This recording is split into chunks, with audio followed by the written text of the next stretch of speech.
মাসিকের কতদিন পর মা বোনেরা নামাজ পড়া শুরু করবে? অধিকাংশ মা বোনেরা যে ভুলটি করে থাকে, অনেক মা বোনেরা দেখা যায় নামাজ পড়া শুরু করে দিছে, তারপর আবার রক্ত বের হয়, অর্থাৎ রক্তের চিহ্ন দেখা যায়। আবার অনেক মা বোনেরা আছে রক্ত বের হয় নাই, একেবারে হায়েজ শেষ হয়ে গেছে, তারপরও তারা অপেক্ষা করে যে আসরের সময় হায়েজ শেষ হয়েছে, তারা একেবারে পরের দিন ফজরের পর থেকে একেবারে নামাজ পড়া শুরু করবে, ফজর থেকে আবার কন্টিনিউ নামাজ পড়বে।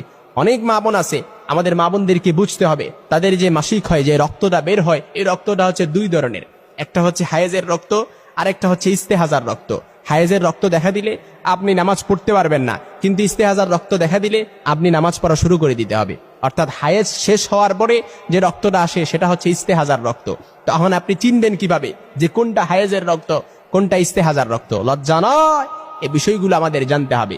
এই বিষয়গুলো বোঝার জন্য আমি আপনাদেরকে একেবারে সংক্ষিপ্ত আকারে বলে দিচ্ছি।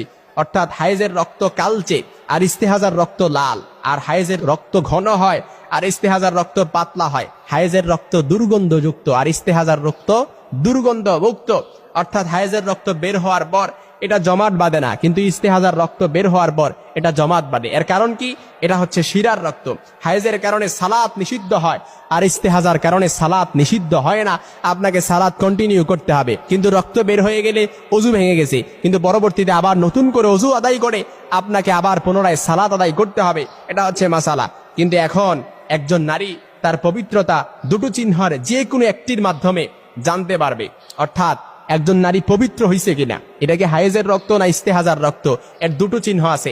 এই দুটো চিহ্ন দ্বারা সে বুঝতে পারবে কোনটা পবিত্রতার রক্ত, কোনটা অপবিত্রতার রক্ত, সে এখন পরিপূর্ণ পবিত্র কিনা। এর দুটোর মধ্যে একটা হচ্ছে শ্বেত স্রাব, যেটাকে আল কাসাতুল বাইদা বলা হয়। অর্থাৎ তাহলে এক ধরনের সাদা তরল পদার্থ যা জরায়ু থেকে বের হয়, এটি পবিত্রতার একটি চিহ্ন। 2 নম্বর হচ্ছে পূর্ণ শুষ্কতা। যদি কোনো নারীর এই শ্বেত স্রাব না আসে, সেক্ষেত্রে সে রক্ত বের হওয়ার স্থানে সাদা তুলো প্রবেশ করাবে। যদি তা পরিষ্কার অবস্থায় বের হয়, তবে সে জানবে যে সে পবিত্র হয়ে গেছে। এরপর সে গোসল করে সালাত আদায় করবে। আর যদি তুলো লাল, হলুদ, খয়েরি রঙের বের হয়, তাহলে সে সালাত আদায় করবে না। আম্মাজান আয়েশা সিদ্দিকা রাদিয়াল্লাহু তাআলা আনহার কাছে মহিলারা পাত্র করে তুলো পাঠাতেন, যাতে হলদে রং এর সাদা স্রাব থাকতো। তিনি আয়েশা রাদিয়াল্লাহু তাআলা আনহা বলতেন, আপনারা শ্বেত স্রাব না দেখা পর্যন্ত তাড়াহুড়া করবেন না। এটি বর্ণনা করেছেন আল বুখারী মুআল্লাক হিসাবে। অর্থাৎ আমাদেরকে বুঝতে হবে যে কোনো মহিলা যদি নামাজ পড়া শুরু করে দেয়, যখন কোনো নারীর মাসিক হয়, তখন তা থেকে তার পবিত্রতার চিহ্ন হলো রক্ত পুরোপুরি বন্ধ হয়ে যাওয়া। তা কম বেশি সময়ের জন্য হোক না কেন। ফকিগণের অনেকের মত হচ্ছে মাসিকের সর্বনিম্ন সময় হচ্ছে 1 দিন 1 রাত, আর সর্বোচ্চ সময় হচ্ছে 15 দিন। ইমাম ইবনে তাইমিয়া রাহিমাহুল্লাহর মতে মাসিকের সর্বনিম্ন সর্বোচ্চ